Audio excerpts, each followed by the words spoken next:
Vou colocar aqui no chat. Olá a todos os seres vivos presentes aqui virtualmente pela sala do Google Meet.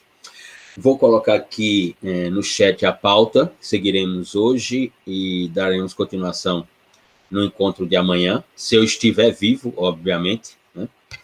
Então, deixa eu só providenciar aqui. Tarará, já se vai. Vamos aqui. Tá aqui. Uhum. Deixa eu só me organizar aqui.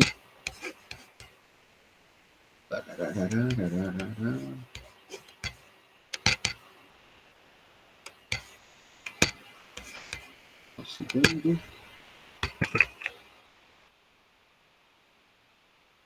Muito bem.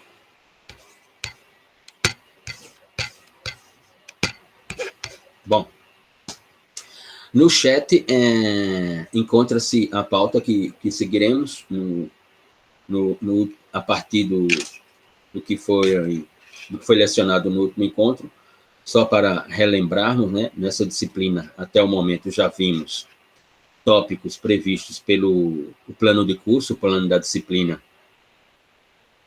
né, tópicos como aspectos gerais ou aspectos fundamentais da teoria do processo na realidade brasileira, à luz do Decreto-Lei 3689 de 1941, mas também com as suas atualizações mais recentes pela Lei 13.964 de 2019, também conhecida como Pacote Anticrime, mas também pelo projeto de lei, pelo PL 8045/2010, que se encontra no Supremo Tribunal Federal, ou que se encontra no Congresso Nacional, que se encontra, portanto, no Parlamento, né, para votação do corpo produzido pela comissão, do corpo jurídico produzido pela Comissão de Notáveis. Vimos aqui os paradigmas dos sistemas processuais penais entre inquisitivos, acusatórios, entre inquisitivo, acusatório e misto, ou para alguns, inquisitivo garantista, digamos assim. Vimos aqui ideias sobre a Constituição do Estado, no que se refere ao paradigma dos princípios, que o pensamento jurídico chama de princípios garantidores do processo penal brasileiro, e que utilizamos a expressão aqui de princípios orientadores do processo penal brasileiro.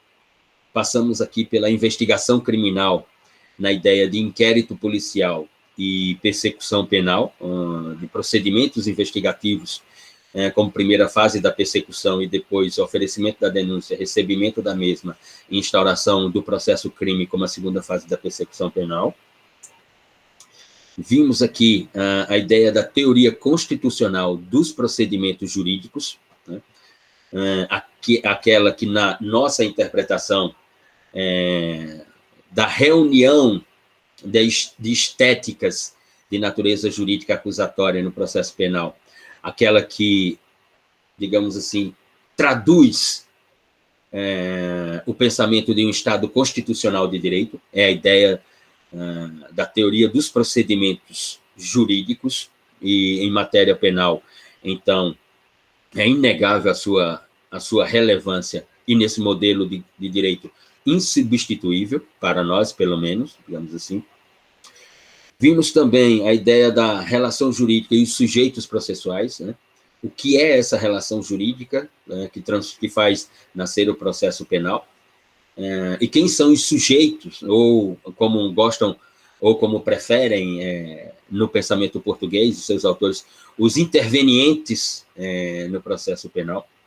Vimos aqui um capítulo denominado da ação processual penal, a ação penal pública incondicionada, condicionada à representação e à queixa-crime, ou a ação penal privada, como alguns gostam.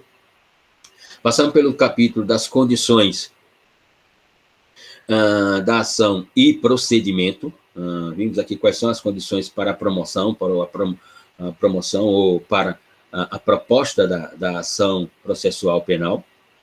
Vimos também aqui ideias sobre o capítulo determinante no processo penal, e no caso da realidade brasileira, de 2015 para cá, extremamente determinante, denominado de jurisdição e competência penal, né?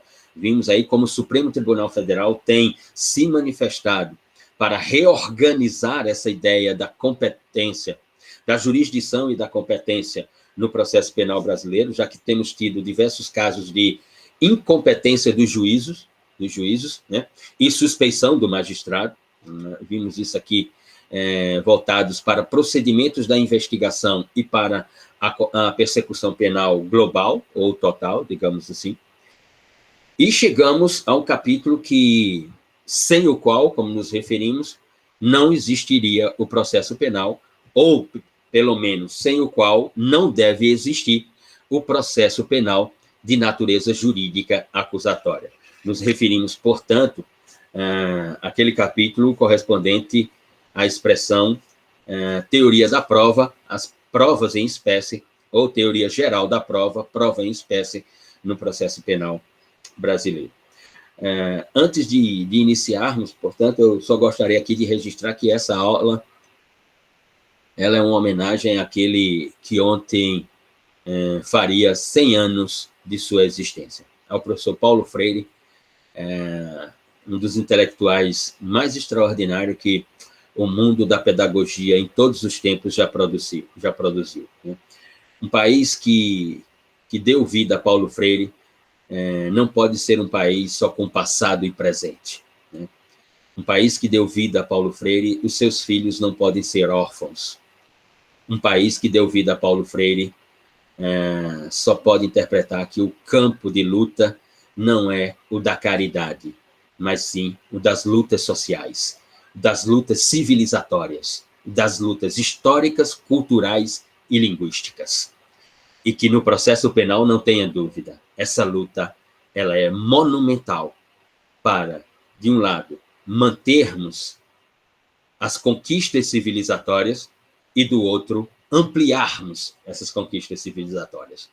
Ou seja, um intelectual que é reconhecido universalmente, né? Afinal de contas, ontem, qualquer pessoa em qualquer parte do mundo, do planeta, que procurasse fazer uma pesquisa pelo Google, ao colocar www.google.com, abriria lá e tinha a foto de Paulo Freire. Uma homenagem do Google que coloca Paulo Freire como um ser não apenas civilizatório, histórico, cultural e linguístico, como um ser universal, como um pensador universal, né? Um ser humano com capacidades, e como ele dizia, todos nós temos capacidades, né? E ele tinha capacidades extraordinárias, assim como todos nós aqui temos as nossas capacidades, e devemos desenvolvê-las. E o desenvolvimento delas, sem dúvida, tem um espaço extraordinário esperando, chamado educação. E para nós aqui, a educação é a educação jurídica, e esse é o nosso espaço de desenvolvimento civilizatório. É assim que imaginamos. Um autor que tem diversas obras, e uma delas simplesmente traduzida para 45 idiomas, isso é algo extraordinário para um autor periférico da sociedade moderna. Um autor que tem 35 títulos honoris causa, né, das universidades mais relevantes do mundo, como Oxford, Cambridge e tantas outras. Um autor que a Universidade de Harvard simplesmente criou uma cadeira para estudar, pesquisar e lecionar o seu pensamento naquela instituição que é reconhecida como a universidade mais importante do mundo ocidental, né? Então, é um ser humano realmente, um intelectual, um pensador fantástico. E, ao contrário do que dizem, né, que é uma grande fake news, uma grande mentira, Paulo Freire como um comunista, um socialista, não sei o quê, comedor de criancinha, não sei o que lá, pelo contrário. Paulo Freire era extremamente crítico às ideias socialistas, doutrinantes ou doutrinadoras. Paulo Freire era extremamente crítico às ideias comunistas. Paulo Freire era um ser humano das ideias, né? E não de ideias de esquerda ou de direita, né? Dessa simplificação superficial, ou seja, como diz um amigo meu, professor, dessa profundidade superficial que é discutir esquerda ou direita. quando devemos discutir, né, o processo civilizatório. O compromisso de Paulo Freire era a construção da educação como um compromisso civilizatório de liberdade. Ou seja, a educação é o instrumento pelo qual nós devemos nos auto-observarmos na nossa condição humana e geográfica. Na nossa condição humana, geográfica e social.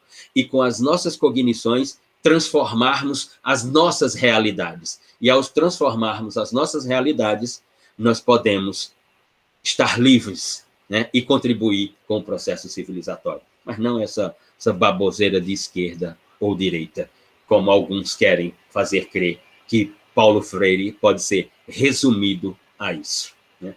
Então, nossa homenagem a esse pensador extraordinário, né, com quem temos muitas aproximações e com quem temos muitos distanciamentos nas ideias, na cognição e na produção da linguagem. Mas aqui fica o reconhecimento de um intelectual, de um pensador e de um ser humano extraordinário. Muito bem.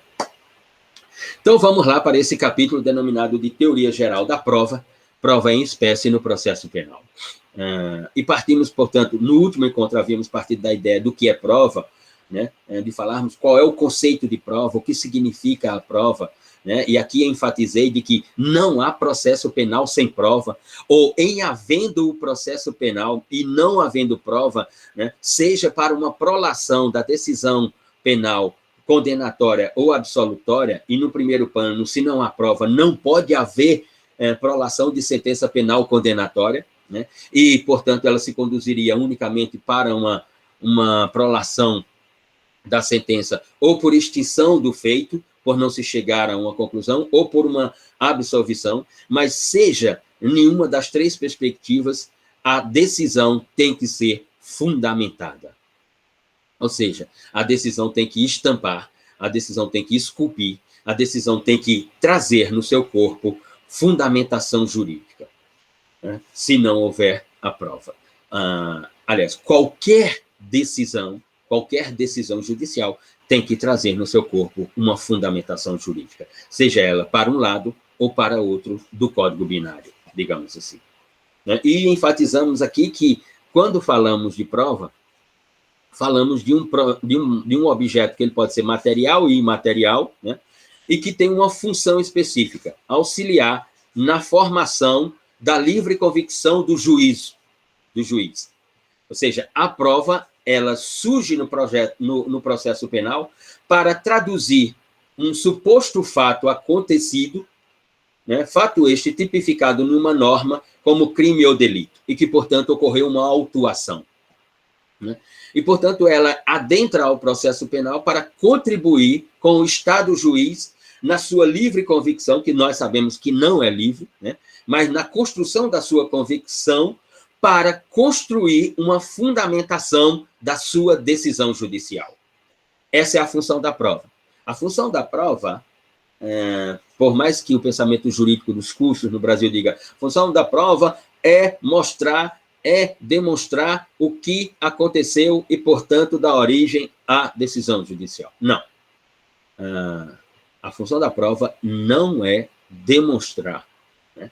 A função da prova é trazer uma versão, é explicar uma versão, é colocar uma estética sobre um fato acontecido, né? E que, a partir dela, portanto, pode o Estado juiz chegar à conclusão de que A é o autor da conduta materializada, de que A é, portanto, o sujeito ativo do delito. E não apenas isso, mas de que A, sendo o sujeito ativo do delito, praticou a ação, né, imbuído, portanto, de uma série de motivações, né? Motivações essas que têm que ser traduzidas nos autos do processo através do conjunto probatório a ser analisado pelo Estado juiz, trazido este conjunto probatório tanto pela acusação, ou fundamentalmente pela acusação, que cabe a ela o ônus de explicar por que é que está acusando, né, ou pela defesa, no sentido de mostrar ao juiz, ou de explicar ao juiz de que o seu cliente é inocente e que, portanto, só pode haver uma decisão naquele caso. Ou seja, a prova assume os contornos de auxiliação para a construção da livre convicção ou daquilo que Kelsen chamaria de persuasão do Estado juiz. É um instrumento, portanto, unicamente de persuasão da relação processual em relação ao fato supostamente acontecido e que tem A como protagonista, portanto, como sujeito desse fato. Acontecimentos esses que têm, portanto, agora uma autoria e que representam uma materialidade, uma consumação prevista numa norma, como crime ou delito, agora dentro daquilo que nós chamamos o mundo do processo ou a realidade do processo, os autos do processo criminal. Portanto, quando falamos de prova ou daquilo que os autores chamam de probatio, ou seja, probatio da palavra latina, conjunto probatório da produção de provas, né? Quando falamos, portanto, dessa prova, nós falamos da função que ela tem que cumprir. Ou seja, quando eu penso em prova, eu penso na expressão ato de provar.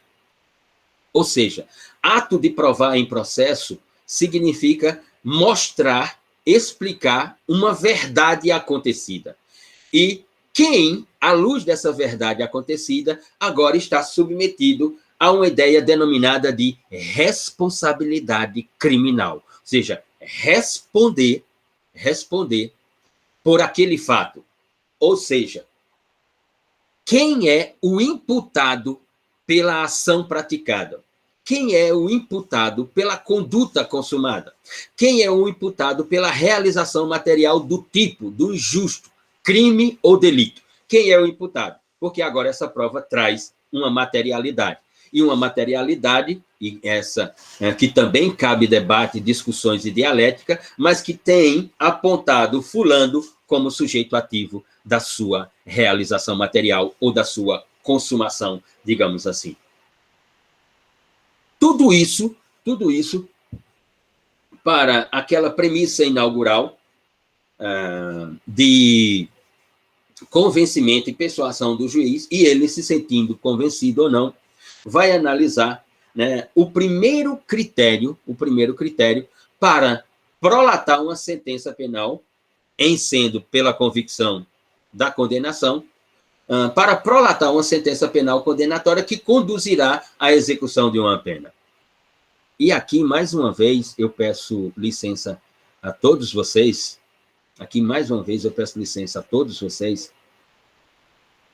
para invocar, né, já que prestei aqui uma homenagem a Paulo Freire, um intelectual de tantas ideias, para invocar mais uma vez, né, os estudos pioneiros de Tobias Barreto na Escola do Recife. Porque, veja, o nosso sistema penal, segundo o artigo 13 da parte geral do Código Penal brasileiro, é um sistema penal vinculado ao finalismo penal alemão da primeira metade do século XX, a partir dos anos 30. Ou seja, o nosso sistema penal, pelo artigo 13, no Instituto da conditio sine qua non, ou seja, das condições equivalentes para o crime, e, portanto, para imputação de responsabilidade criminal para aqueles que contribuíram com as condições equivalentes para o crime, como diz lá o princípio da causalidade e a construção do nexo de causalidade através do artigo 13 da parte geral do Código Penal brasileiro, das ideias do autor alemão e grande intelectual alemão, mas nazista de carteirinha, né, filiado ao Partidão, o professor Hans Felsen, autor do finalismo penal, quando Felsen faz a reformulação, né, daquilo que estava previsto pelas construções do sistema penal causalista, ou causal naturalista, do professor Franz von Liszt,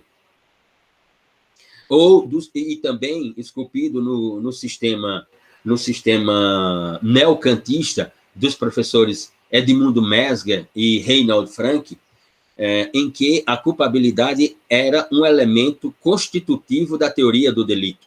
Ou seja, eu tinha um fato típico, antijurídico e culpável. Com o sistema finalista ao qual o direito brasileiro, digamos assim, se filia, mas com várias contaminações, com diversas contaminações do sistema funcionalista alemão e do sistema da common law americana, inegavelmente, mas continua finalista,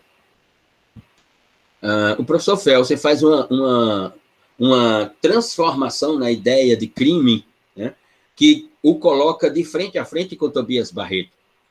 Porque Felsen vai dizer que o dolo está no fato típico. Então, crime seria uma ação típica antijurídica, ou seja, uma ação comissiva ou omissiva, positiva ou negativa, típica, prevista numa norma, como crime ou delito, e antijurídica, contrária ao direito. A culpabilidade não faz parte do elemento constitutivo, dos elementos constitutivos do crime. A culpabilidade é um pressuposto para a aplicação de uma pena, quando eu tenho a prolação de uma sentença penal condenatória, analisada a ação típica antijurídica num processo penal com um conjunto probatório. Então, quando o juiz chega a essa convicção, então ele diz, fulano é culpável. Se fulano é culpável, então, quando o juiz chega a essa convicção, para dizer que fulano é culpável, depois de todo esse percurso que é concluído com o conjunto probatório para a conclusão final através de uma sentença penal condenatória, ou a prolação de uma sentença penal condenatória, quando o juiz chega a essa conclusão de que alguém é culpado, aí é que ele entende, que ele interpreta que, por ser culpado, a essa pessoa vai ser atribuída uma pena a ser cumprida. Para a atribuição de pena, então, é preciso auferir a culpabilidade, que para o juiz já está auferida. E o que é essa culpabilidade para Hans Felsen? Ora, para Felsen, essa culpabilidade ela se traduz por 3 critérios: imputabilidade penal, potencial consciência da ilicitude, exigibilidade de conduta diversa. E é aqui que Felsen se defronta com Tobias Barreto. Por quê? Em 1878, no texto O Fundamento do Direito de Punir, só publicado em 1881, quando Tobias Barreto se torna professor substituto, porque venceu o concurso para professor substituto da Faculdade de Direito do Recife, é que o texto é publicado. E diz Tobias Barreto, primeiro, a pena não é um instituto jurídico, ela é um instituto político. E, portanto, ela não tem fundamento jurídico. O seu fundamento é não ter fundamento. Veja, a pena não está na teoria do delito para Felsen, está fora. Ela está como o instituto que precisa de uma culpabilidade para se autorrealizar, mas ela não está na teoria jurídica do crime. Segundo, diz Tobias Barreto, a pena só é possível à luz do instituto da imputabilidade penal, ou seja, antecipando Felsen em dezenas de anos, em pelo menos 40 anos. Porque Felsen vai dizer que a pena não é elemento constitutivo do crime, ela é um pressuposto para o quê? Para se autorrealizar com uma execução, né, desde que é oferida a culpabilidade. Tobias Barreto vai e diz, a imputabilidade penal é algo improvável do ponto de vista da sua completude. Se para Tobias Barreto a imputabilidade é algo improvável, e ele vai dizer por que ela é algo improvável, eu não vou aqui ficar discorrendo, porque senão levaria toda a aula só para isso. Ao afirmar que a pena, ou que a imputabilidade é algo improvável, a imputabilidade completa é algo improvável no direito penal, Tobias Barreto está deslegitimando o primeiro critério da culpabilidade para se aplicar uma pena construída por Felsen e que está no nosso sistema penal. A isso o mundo chamou de ciência jurídica. Né? Autores como Tobias Barreto e Paulo Freire conseguem essas construções cognitivas extraordinárias. Paulo Freire, que estudou na casa de Tobias, é bacharel em Direito pela casa de Tobias. Muito bem. Então, fechando esse parênteses, voltando à prova, a prova ela é dentro de um, digamos assim, dentro de um contexto trifásico, A prova é, primeiramente, de forma redundante, um ato de provar, e aqui no direito processual penal, um ato de explicar, e para muitos até de demonstrar, mas para nós um ato de explicar, de elucidar, e para outros de demonstrar, uma verdade, ou seja, a verdade trazida ao mundo do direito processual penal, aos autos do processo, porque esse é o mundo do processo penal, os seus autos, e a verdade tem que estar ali dentro. No segundo critério dessa estrutura trifásica, a prova seria o meio, não apenas um ato, mas o meio de provar essa verdade como um produto inegável do fato acontecido, tendo autoria e materialidade. Ela seria o produto final para auxiliar na convicção ou na persuasão do Estado juiz. E, finalmente, a terceira perspectiva, ou a terceira estética desse conceito trifásico ou dessa estrutura trifásica. A prova é o resultado de explicação, é o resultado de elucidação de uma ação praticada. A prova, portanto, seria, né, o fenômeno pelo qual se explica a ação praticada. Ela é não apenas a explicação, mas ela é o resultado dessa explicação. A explicação se conclui com a apresentação da prova, né? Nota-se, portanto, a sua relevância, nota-se, portanto, a sua insubstituição no processo penal para todos os atos processuais que irão culminar com a decisão judicial. Ora, essa prova, ela tem um objetivo e uma natureza jurídica, como está aqui colocado no nosso plano de aula. Ela, como objetivo e natureza jurídica, se caracteriza pela construção ou a obtenção do convencimento do julgador. Ou seja, ela é o resultado pelo qual o julgador vai construir sua motivação na decisão judicial. Vai construir a motivação e a fundamentação porque a prolação da sua sentença é pela absolvição ou é pela condenação. Ela é, portanto, o núcleo de motivação para o julgador realizar o seu ato juridicante final naquela fase processual, concluindo, portanto, numa decisão de mérito, todo o processo penal em primeira observação ou em primeira instância. Ou seja, a prova, ela tem uma natureza jurídica subjetiva, ou uma natureza jurídica de direito subjetivo. Essa natureza jurídica de direito subjetivo, ela se dá com a apresentação pela acusação, ela se dá por ser trazida aos autos pela defesa técnica, para comprovar a inocência ou a culpabilidade do sujeito que responde ao processo como réu, e como direito subjetivo, ela se torna objetiva quando da decisão do Estado juiz na fundamentação e na motivação presentes, esculpidas na decisão judicial. Existem, portanto, né, na estrutura do processo penal, um conjunto de normas processuais, né, que disciplinam a aplicação imediata dessas provas. Ou seja, existe toda uma disciplina, todo um procedimento para a apresentação, para trazer aos autos, para a aplicação dessas provas em todo o conjunto do processo penal, culminando com a decisão judicial. Então, eu tenho a ideia de que essas provas, ela tem destinatários. Então, ela tem, como leciona o pensamento jurídico brasileiro, ela tem destinatários imediatos e destinatários mediatos, como lecionam os diversos autores da teoria processual penal brasileira. Quando eu estou falando de destinatário imediato, eu estou falando da autoridade judiciária. Ou seja, quando eu estou falando da ideia imediata da prova, eu estou falando de uma autoridade judiciária que vai decidir sobre a mesma. Quando eu estou falando de destinatário imediato, eu estou falando entre as partes, e que elas têm que se manifestar sobre a prova apresentada. A acusação que apresenta a prova e a defesa se manifesta, depois de dado vista pelo juiz. ou a prova apresentada pela defesa técnica e a acusação se manifesta. Então, eu tenho dois campos de destinatários, o imediato e o mediato, digamos assim.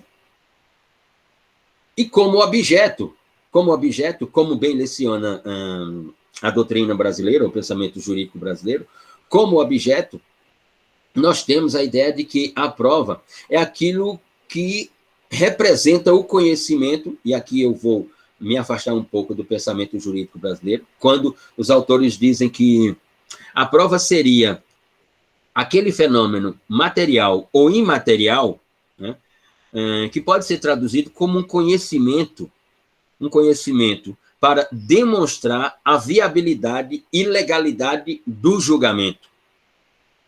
Eu diria que não é exatamente para demonstrar, mas seria para explicar, no máximo elucidar, já que o juiz ainda não tem convicção. Então, o juiz está para cá e para cá.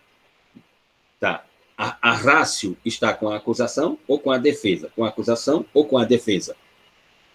Quando a prova aparece, como diz a doutrina, como um conhecimento sobre um fato acontecido, então ela vem para viabilizar a ideia da legalidade da decisão a ser prolatada mais à frente e do julgamento que está em desenvolvimento, mas não para demonstrar, já que o juiz ainda não tem convicção.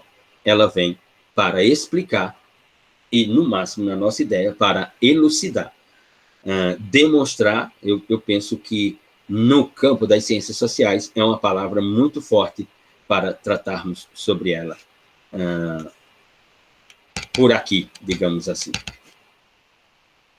Muito bem, esse objeto da prova, colocado pelo pensamento jurídico, ele é referente a, digamos assim, a uma reunião de acontecimentos relevantes. E aqui, quando nós pensamos no objeto da prova como reunião de acontecimentos relevantes que vão auxiliar na convicção do juiz e, portanto, viabilizar o julgamento e legalizar a decisão, nós não estamos falando de uma completude de acontecimentos. Tanto a acusação quanto a defesa técnica fazem uma seleção do que interessa às partes a ser levado para os autos do processo, ou para o mundo do processo, ou para a realidade do processo. Tanto a acusação quanto a defesa não vão juntando provas, né, aleatoriamente. Isso aqui é prova, vamos jogar lá tudo no processo. Se eu sou acusação, eu tenho o ônus de provar, então vou jogar tudo. Não. Há uma estratégia processual que determina que o objeto da prova, referente aos fatos relevantes ou acontecimentos relevantes, eles têm que ser selecionados para eles serem incisivos, ou seja, para que eles causem impacto na formação da convicção do Estado juiz. Essa é uma primeira perspectiva do objeto da prova. Mas a doutrina diz que existe uma segunda perspectiva desse objeto da prova, que seria a ideia de que a prova, tendo um objeto ou sendo um objeto, ela, redundantemente, é pertinente a provar. Mas a provar através de elementos que a lei desobriga a própria prova. Ou seja, a lei não disciplina o conteúdo da prova, né? A lei disciplina a forma de produção e apresentação da prova, mas não o conteúdo da prova. Nós debatemos aqui sobre esse segundo critério, né, o critério da forma da prova e de desobrigação da prova pela lei sobre o conteúdo, já que ela não pode tratar sobre esse conteúdo, mas sim só sobre a forma. Falamos aqui, no encontro passado, sobre a produção de provas lícitas e ilícitas, e a não admissibilidade no processo penal das provas ilícitas, né, ou da produção da prova ilícita, como diz o professor Manuel da Costa Andrade, professor da Faculdade de Direito da Universidade de Coimbra e presidente do Tribunal Constitucional Português. E nesse campo nós tratamos sobre a possibilidade da juntada ou da apresentação dessas provas ilícitas pela defesa técnica, no sentido de conduzir a uma absolvição do seu cliente. E se isso seria possível ou não seria possível, ou se isso é admissível ou não admissível na teoria do processo penal. Mas, mais à frente, a gente trata sobre essa questão, digamos assim. Então, eu tenho esses dois critérios. O critério dos acontecimentos relevantes e o critério de desobrigação pela lei do conteúdo da prova, direcionando-se só para a forma da prova, digamos assim. À luz disso, portanto, esse instituto, chamado Teoria Geral da Prova ou Teoria da Prova em Provas em Espécie, ele apresenta, esse conjunto apresenta uma classificação. Quando falamos de prova, estamos falando também de uma classificação da prova. E essa classificação, ela se dá uma classificação com relação ao objeto, ela se dá uma classificação com relação aos efeitos ou ao valor da prova, referente ao sujeito, referente à própria forma de apreciação, e assim se dá esse conjunto classificatório da prova. Então, vamos a ele. Nós estamos falando de classificatória da prova ou classificação da prova quanto ao objeto quando falamos de uma prova direta. Ou seja, o fato que explica o que aconteceu. Ou seja, o fato é uma prova direta. O fato é uma prova direta, principalmente quando nós falamos em flagrância delituosa. Agora, flagrância delituosa, como nós veremos no tópico seguinte,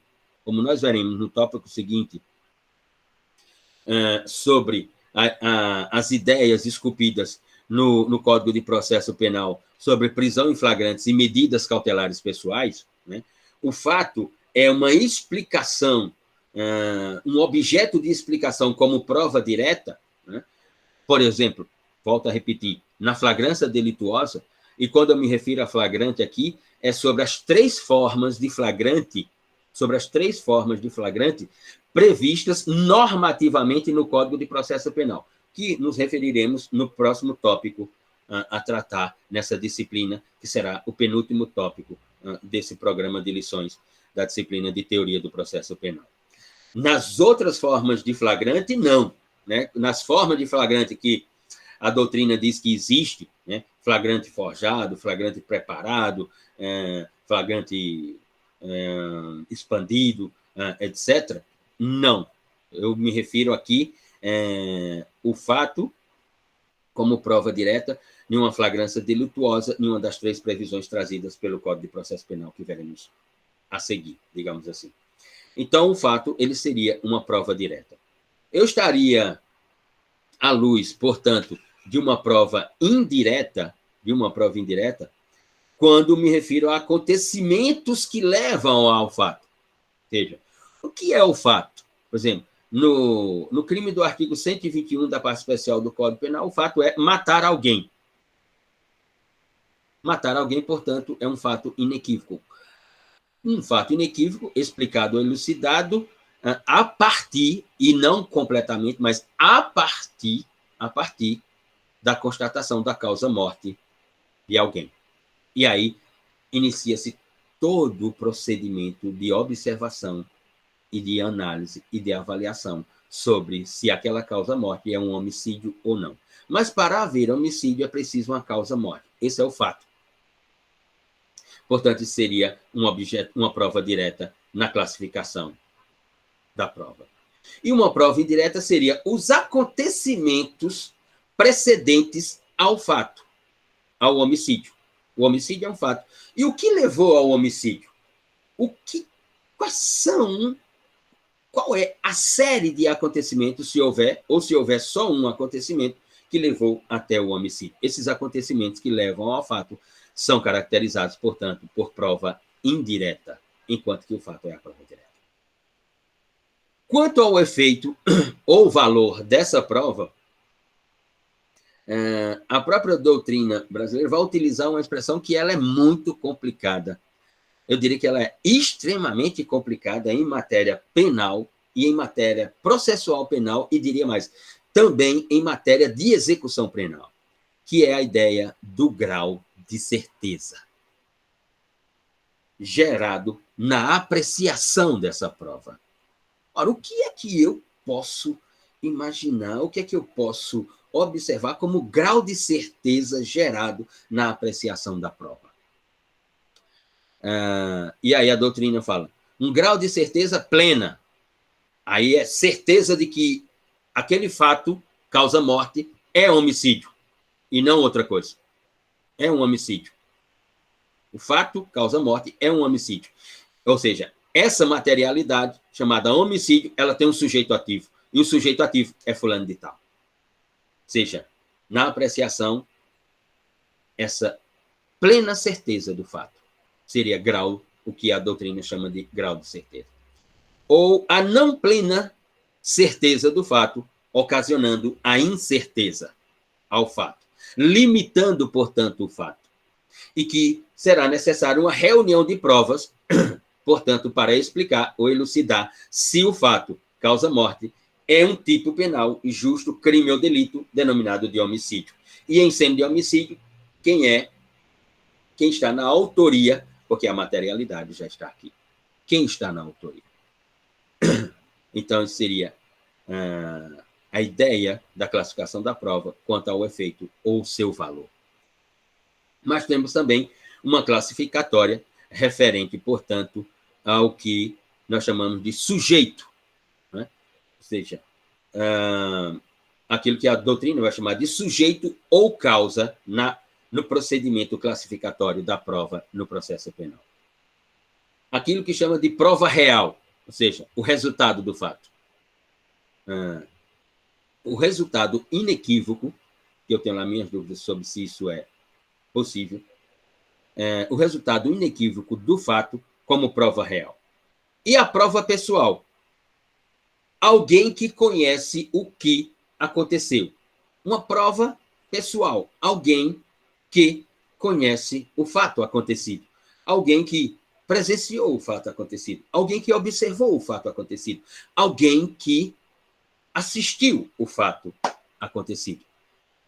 Ou seja, aquilo que vamos chamar de testemunha.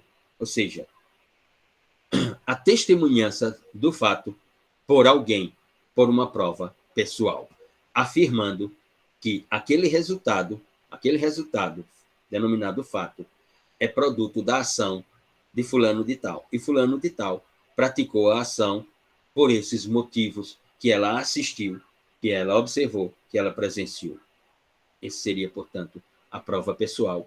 Ou seja, no campo do sujeito, a estrutura dual da prova na classificação real e pessoal da produção da prova. Mas também nós temos a classificação ou procedimento classificatório quanto à forma ou à própria apreciação, a forma ou apreciação da prova. A afirmação, no campo da forma ou da apreciação, a afirmação por aquele sujeito pessoal da prova, ou por aquele sujeito da prova pessoal, ou seja, a afirmação por uma testemunha, né, e aqui é a forma, ela aparece em forma de testemunha para afirmar o que aconteceu e, portanto, caracterizar o resultado, ou aquilo que a doutrina chama de demonstração material, que eu chamaria de explicação ou elucidação material, e não demonstração material. Mas a doutrina, em geral, utiliza a expressão demonstração material da prova. Ou seja, aqui nós estamos no campo da forma e da apreciação dessa prova no campo da classificação ou classificatório. Então, esses são os campos classificatórios da prova. Mas a prova também, como nós colocamos lá no plano do curso, no plano da disciplina, ela aparece também como meio, né? Ou seja, eu tenho meios de prova. E quando nós vamos tanto para os argumentos ou para a produção argumentativa do pensamento jurídico, assim como da produção jurisprudencial, nós encontramos nesse campo denominado de meios da prova, né, uma expansividade considerável, porque nós vamos partir, seja da argumentação doutrinária ou jurisprudencial, de uma ideia, né, de meios como mecanismos, né, como mecanismo ou uma reunião de mecanismos ou instrumentos que aparecem para operacionalizar a produção de provas. Ou seja, só é possível a produção de prova com uma série de mecanismos materiais e imateriais que farão da apuração, que farão da colheita daqueles fenômenos a ideia de prova, a palavra prova. Ou seja, mecanismos e instrumentos que operacionalizam, né, a produção de provas. Operacionalizando essa produção de prova, ou seja, tornando fenômenos materiais ou imateriais em um instituto chamado provas, eu tenho, portanto, uma ideia de funcionalização do conhecimento pelo magistrado. Ou seja, eu tenho uma ideia de facilitação para o magistrado agora organizar a sua livre convicção, organizar o seu juízo, né, o Estado juiz, organizando o seu juízo para uma prolação da sentença, seja ela absolutória ou condenatória. Né? E essas provas, elas podem ser interpretadas, digamos assim, de provas nominadas ou inominadas, diz o próprio Código de Processo Penal. Né? Ali, dos artigos 158 ao 250 do Código de Processo Penal, nós vamos ter toda a estética, digamos assim, toda a moldura daquilo que o legislador de 1941 chamou de reunião de nominações e inominações, ou reunião de nominadas e inominadas provas ou meios de provas no processo penal. Ou seja, nós temos previsões do 158 ao 250, que são previsões de produção de provas nominados, meios nominados, produções nominadas, provas nominadas. Mas também nós temos, né, o que a própria doutrina e a jurisprudência se referem como meios não disciplinados por lei, repito, meios não disciplinados por lei para a produção de prova. A isso, quando a doutrina chega nesse ponto, a isso ela vai nominar de princípio da verdade real permitido na utilização de ambas. O princípio da verdade real é utilizado para a produção de provas nominadas pelo Código de Processo Penal e para a produção de provas não nominadas pelo processo penal. Ou a interpretação de princípio da verdade real permitida a ambas situações, como, na segunda especificamente, como meios atípicos de produção de provas. Né? Porque, como disse lá anteriormente, a legislação, em regra, né, versa e trata sobre a forma da prova, e não como o conteúdo da prova. Então, aqui, de alguma maneira, nós estamos reconhecendo que existem formas nominadas e formas inominadas de produção da prova no processo penal brasileiro. Né? Ou seja, formas previstas pelo Código de Processo Penal e formas não previstas, digamos assim. Mas as formas atípicas, ou meios atípicos, o próprio Código de Processo Penal vai criar, né, uma previsão de vedação da utilização dos meios atípicos de produção de prova, ou meios não disciplinados em lei pela produção de prova. Eles existem, mas eles serão admitidos? Não. O que, obviamente, vai implicar, mais à frente, na ideia de produção de provas lícitas e produção de provas ilegítimas, ou provas ilícitas e provas ilegítimas. Né? Então, isso não acontece só no processo penal. Né? Isso acontece no processo administrativo, no processo do trabalho, no processo civil e também, obviamente, aqui no processo penal. Essa vedação, ou, para alguns autores, a não admissibilidade, né, de meios atípicos de produção de prova, ou seja, de meios que não estão naquela moldura do Código de Processo Penal entre os artigos 158 e 250. Nós podemos ver isso, por exemplo, no enunciado de número 74 do STJ, quando se refere à ideia de menoridade penal, e aquele enunciado ele é taxativo sobre a ideia de produção de prova, né? Então, traz uma não admissibilidade ou uma vedação da utilização dessa prova. Nós podemos ver isso também como vedação, e aí sim, como vedação específica da produção de prova ilícita, né?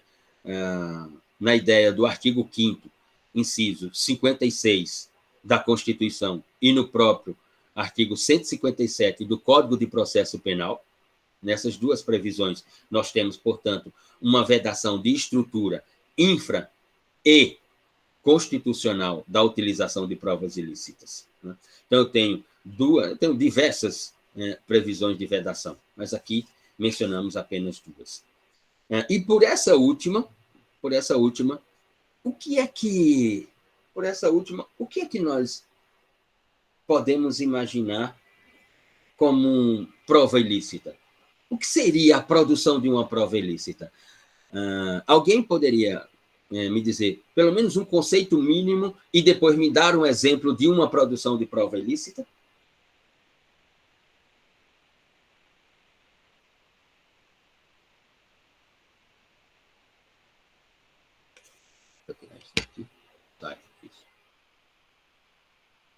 Hein, pessoal? O que seria uma produção de prova ilícita? O que seriam provas ilícitas? O que eu posso interpretar como provas ilícitas?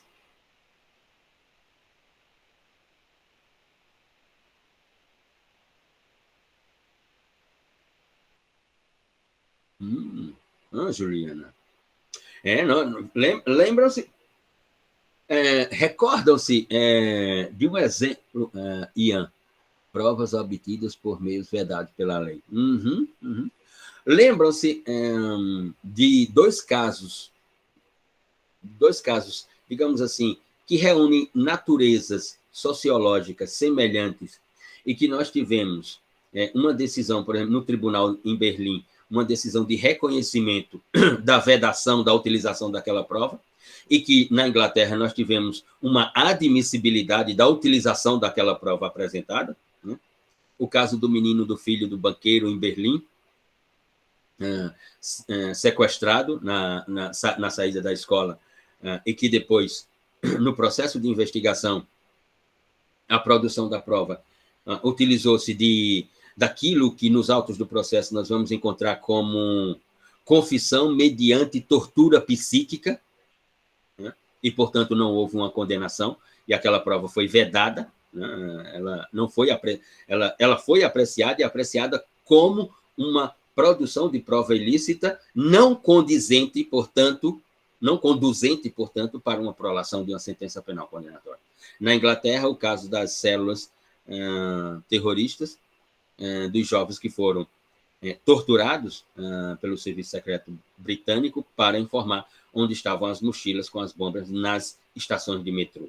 E naquele caso, no direito inglês, no direito britânico, nós tivemos a admissibilidade dessa produção de prova. Em ambos os casos, na realidade brasileira, nós teríamos um resultado de não admissibilidade. Essa produção de prova ou essas provas ilícitas, elas também estão dentro de um conceito trifásico, ou seja, eu tenho provas proibidas, inicialmente, depois eu tenho provas ilícitas e depois eu tenho provas ilegítimas. Eu tenho um gênero chamado provas proibidas e eu tenho espécies ilícitas e ilegítimas, como diz a própria moldura do ordenamento processual penal brasileiro, do artigo 158 ao 250 do Código de Processo Penal. Então, quando eu falo de provas proibidas, à luz aqui também do pensamento de Manuel da Costa Andrade, professor português, eu estou falando de um gênero que tem como espécie duas ilícita e ilegítima. Por exemplo, eu tenho prova ilícita naquela colocada aqui por Juliana Mirtes Feitosa, quando a produção dessa prova viola princípios constitucionais, né? Princípios, e aqui princípios, como nós passamos por eles, princípios constitucionais, tanto explícitos na Constituição quanto implícitos à Constituição, previstos nos tratados de proteção e defesa dos direitos humanos, mas também princípios construídos pela própria posição jurisprudencial de tribunais superiores, de cortes constitucionais, de cortes de direitos humanos, né, por esses tribunais, mesmo uma construção jurisprudencial desses princípios. Maria Fernanda. Prova ilegítima seria, por exemplo, a prova obtida por laudo pericial de apenas um perito e não sendo oficial? Exatamente, Maria Fernanda. Prova ilegítima seria exatamente a prova dessa narrativa que você acaba de esboçar aqui no chat, né? Ou de um perito não habilitado nos autos, né? E não habilitado pelo próprio magistrado para a produção da prova a ser apreciada por esse magistrado, né? Nós estaríamos exatamente aí. Você adiantou o discurso que eu deveria fazer na segunda das espécies de provas ilícitas, a prova ilegítima, que ainda está na prova ilícita. Mas fez muito bem mesmo. Eu estou falando, portanto, de prova ilícita, me refiro a essa ideia de prova ilícita, quando a sua produção, repito, viola esses princípios. Que, mais uma vez, aqui o nosso distanciamento com o pensamento jurídico, seja ele material do direito penal, seja ele imaterial do processo penal, ou até mesmo da teoria dos princípios, né? E aqui eu me refiro, por exemplo, à obra que já mostrei para vocês, pelo menos a capa, né? Do professor Samuel Spíndola, sobre o conceito constitucional de princípios, né? Porque os princípios como estrutura desse direito constitucional e, portanto, os princípios como estrutura de um Estado constitucional de direito, o que implica num processo penal de natureza jurídica acusatória, né? Esses princípios com a função, para esse pensamento, os princípios com a função de construir essas verdades e, portanto, dar subsídios ao Estado juiz. Na nossa interpretação, os princípios aqui como organizadores,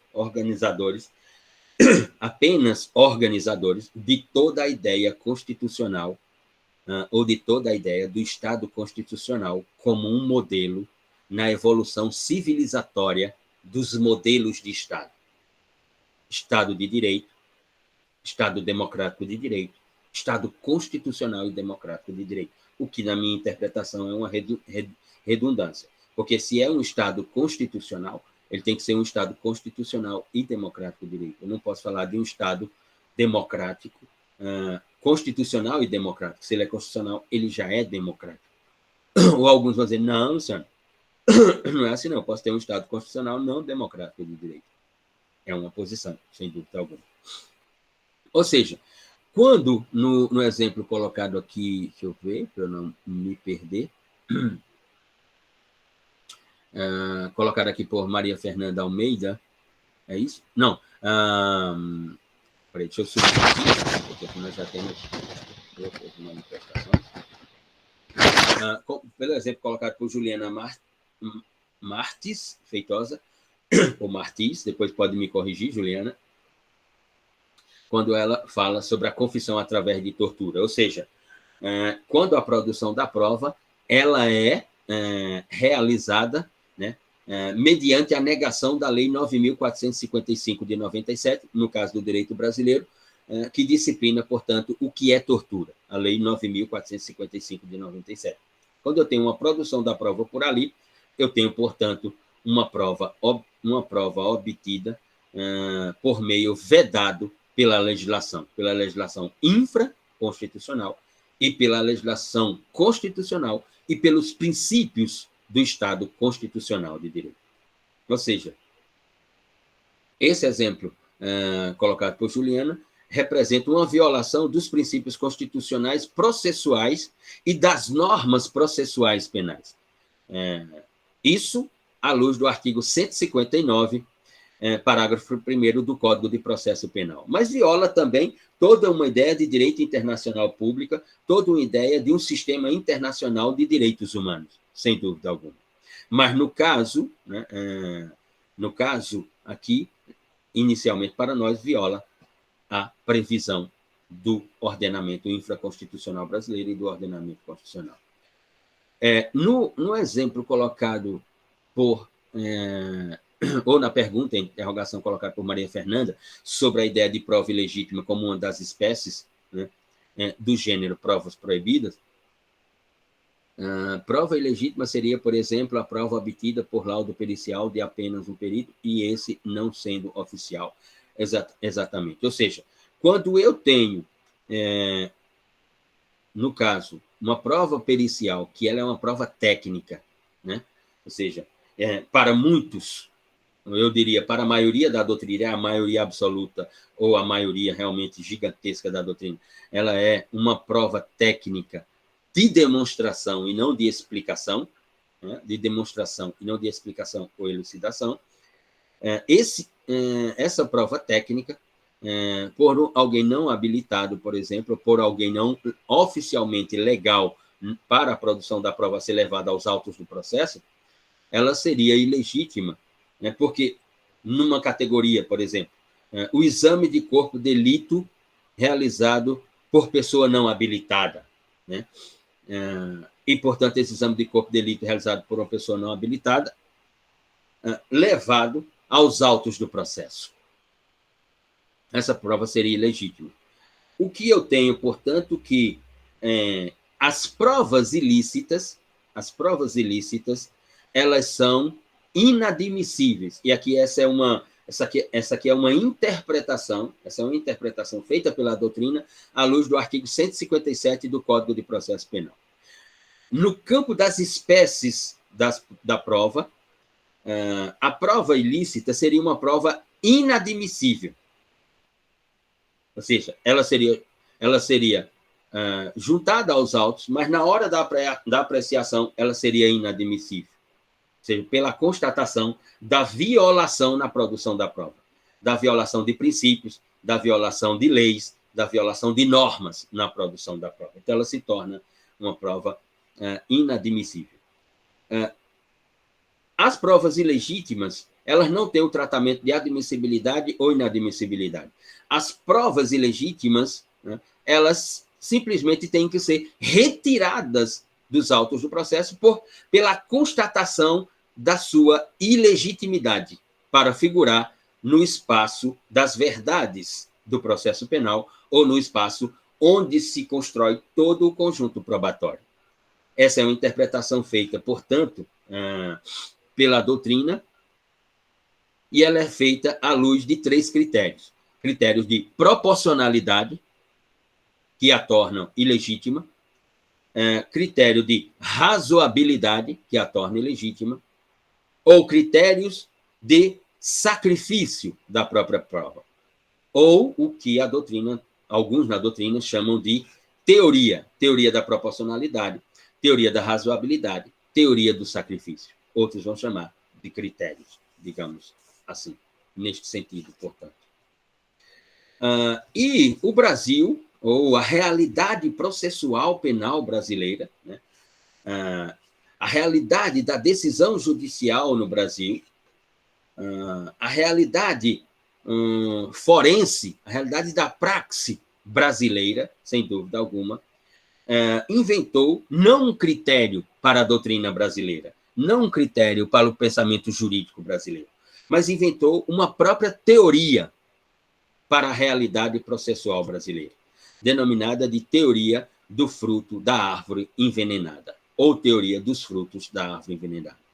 Ou, tecnicamente, essa é uma expressão ilustrativa, digamos assim, é uma expressão lúdica, digamos assim, construída pela argumentação jurídico-processual penal dos cursos no Brasil, mas teria uma expressão técnica, seria uma teoria da prova ilícita por derivação. Essa seria, portanto, a expressão técnica. Essa prova ilícita, né, ou essa teoria da prova ilícita por derivação, né, originou-se aqui no Brasil, no reconhecimento jurisprudencial pelo Supremo Tribunal Federal, ao analisar, ao observar, ao avaliar a estrutura normativa do artigo 157 do Código de Processo Penal. Ao avaliar, portanto, aquela estrutura normativa, né, o Supremo Tribunal Federal, só um instante.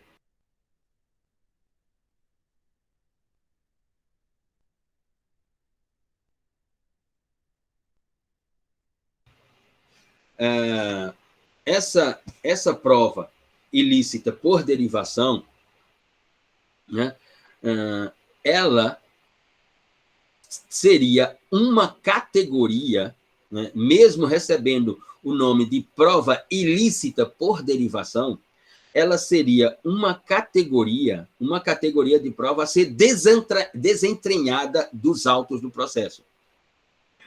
O que a nomenclatura deixa, assim, alguém com interrogação, porque ela deveria, né, estar no campo da prova ilegítima por derivação, né? Mas a doutrina constrói como prova ilícita por derivação, e não prova ilegítima por derivação. Porque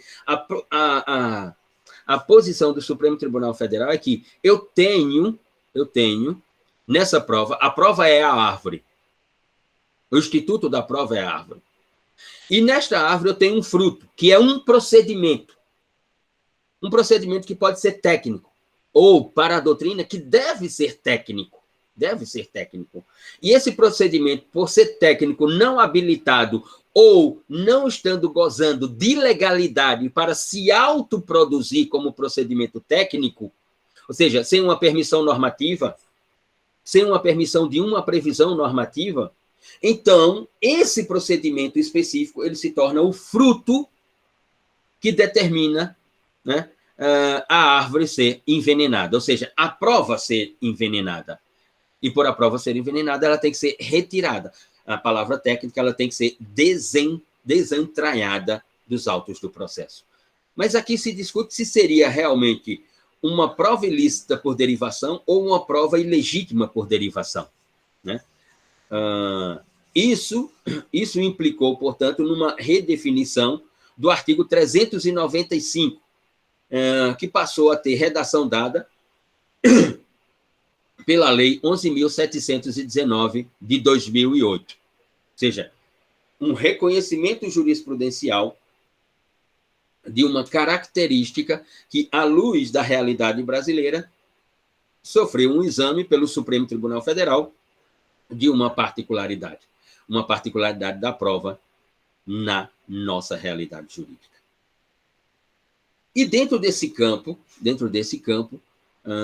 a discussão seguinte que aparece nesse capítulo é quanto ao ônus da prova, ou seja, quem acusa em regra tem, portanto, fica, portanto, incumbido de explicar, elucidar ou demonstrar, né, a materialidade e a autoria dessa acusação.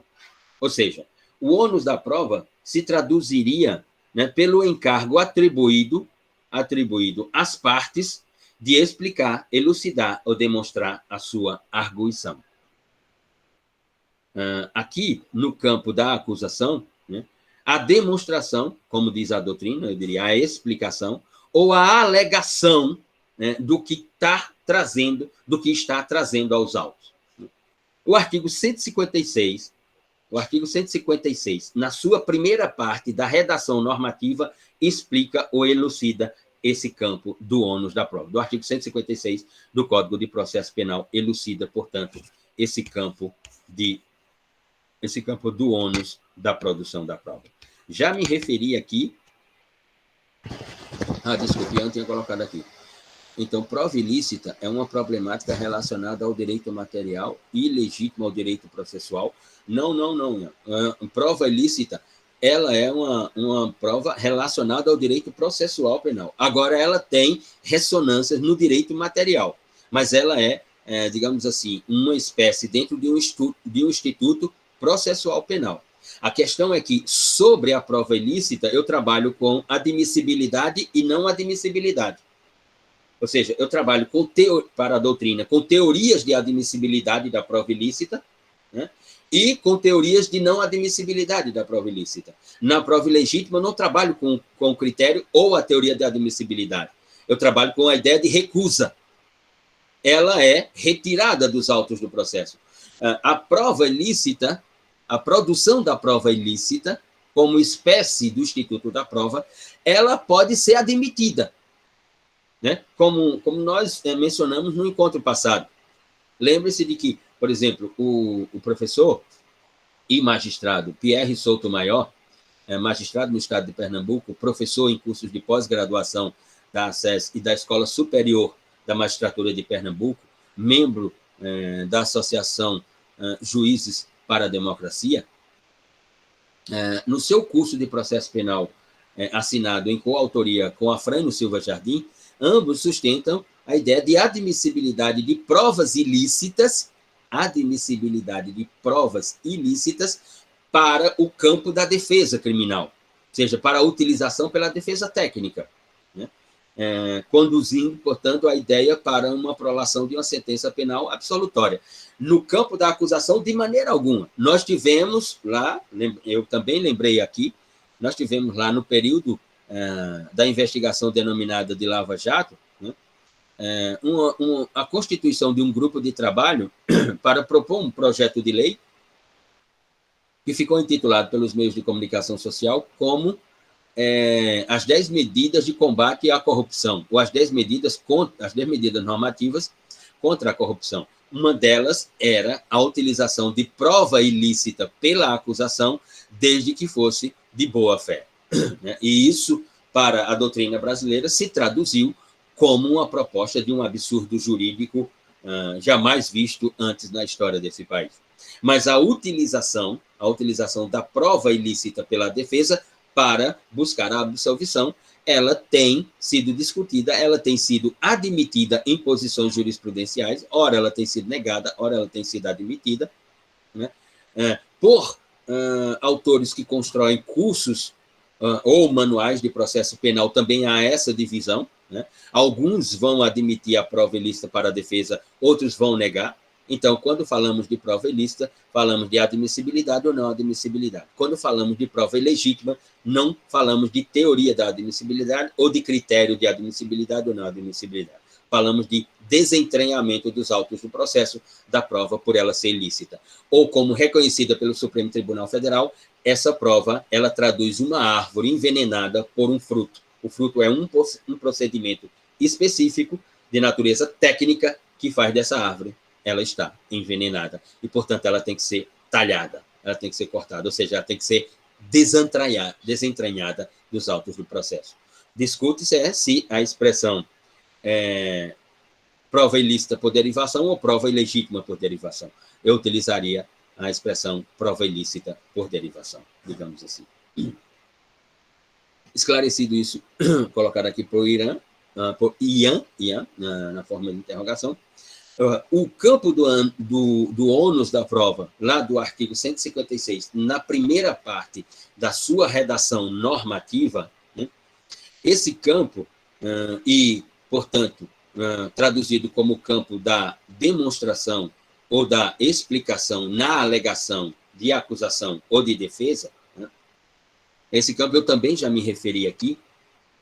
Esse campo ele sofreu iniciativas de argumentações doutrinárias ou do pensamento jurídico nos anos 90 pelo professor João Marcelo de Araújo Júnior, quando no seu livro Dos Crimes contra a Economia, em 94, e depois da reedição desse livro em 96, com o título Dos Crimes contra a Ordem Econômica, João Marcelo de Araújo Júnior, que foi um grande autor de direito penal na realidade brasileira, sustentava a ideia de uma inversão do ônus da prova para um campo delimitado, como essa janelinha aqui do Google Meet, para um campo delimitado. Ou seja, ele entendia de que havia uma exigência e uma necessidade no campo dos delitos modernos, né, e, portanto, da produção da prova, que houvesse uma inversão do ônus da prova referente a esses delitos econômicos, unicamente ao que nós hoje conhecemos como direito penal econômico.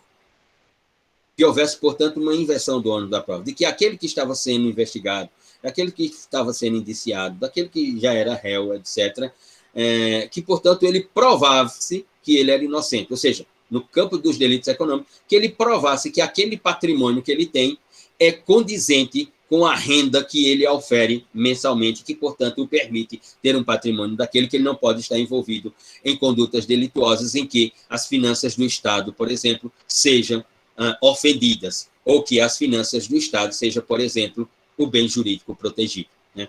João Marcelo sustentava essa ideia, que foi afastada pelo pensamento da doutrina nos anos 90, e que hoje ela é rediscutida numa força bem intensa, e que no direito europeu, ou no direito das diretrizes da Comunidade Europeia, ela se tornou uma prova, um modelo de produção de prova, não só o ônus da prova, mas a própria prova de confisco desses bens, se tornou algo constitucional à luz do direito das diretrizes da Comunidade Europeia para os Estados-membros da União Europeia. E com relação ao ônus da prova, nós temos, na nossa realidade brasileira, né, com essa ideia do ônus pela acusação, ou dessa ideia da demonstração ou explicação, nós temos duas correntes, digamos assim. E aí diz a doutrina, uma corrente minoritária e uma corrente majoritária. A corrente majoritária interpreta que a acusação e a defesa, a corrente majoritária interpreta que a acusação e a defesa têm o ônus nas suas alegações. Quando a acusação traz a argumentação de que fulano é o autor da conduta A, e, portanto, autoria e materialidade estão com fulano de tal, ela tem o ônus dessa acusação. Quando a defesa diz que não, que fulano é inocente, então também cabe à defesa explicar através de prova ou demonstrar através de uma prova que fulano não é o autor daquela conduta praticada. Então, o posicionamento majoritário na doutrina brasileira é que o ônus da prova cabe tanto à defesa, cabe tanto à acusação, mas inicialmente porque no campo da ação processual penal de natureza, né, incondicional ou condicionada à representação do ofendido, é o Ministério Público, portanto, o titular da ação, e cabe a ele, portanto, o ônus da prova. Na defesa, quando ela argumentar, caberá a ela também. E como eu disse lá atrás, na prolação da sentença, a fundamentação e a motivação tem que estar presente em qualquer que seja a decisão judicial pelo Estado juiz. E um procedimento ou uma posição minoritária que diz que só cabe à acusação o ônus da prova, não cabe à defesa, nesse sentido. Né? E assim, portanto, as discussões se dão, por exemplo, quando nós vamos tratar de absolvição. Né?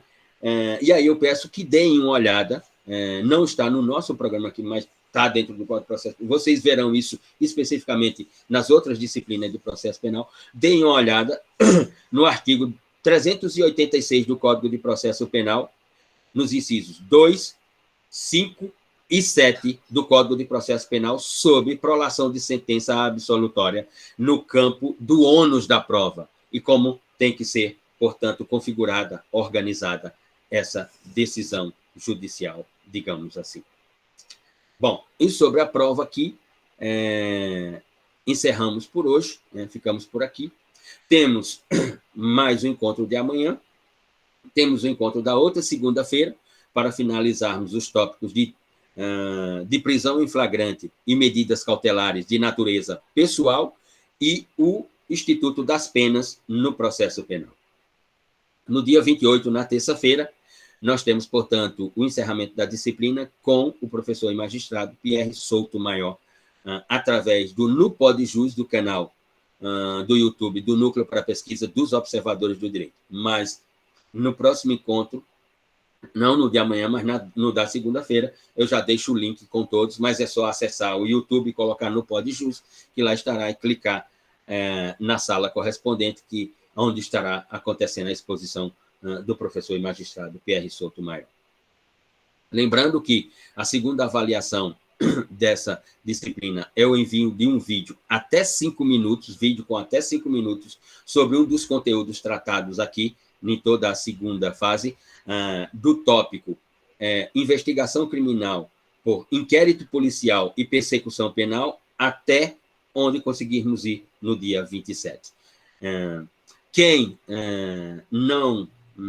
não quiser fazer o vídeo para o envio e, portanto, configurar como a segunda avaliação e quiser fazer uma avaliação como da primeira avaliação, uma prova oral, é só me comunicar até a segunda-feira, dia 27, que organizamos e fica a avaliação para o dia 4 de outubro, naquela forma de prova oral. Tudo bem, pessoal? Então, por hoje, concluímos por aqui e nos encontramos, vou fazer meus esforços, nos encontramos no dia de amanhã. Grande abraço a todos. E uma boa tarde, um bom dia, boa semana para todos nós.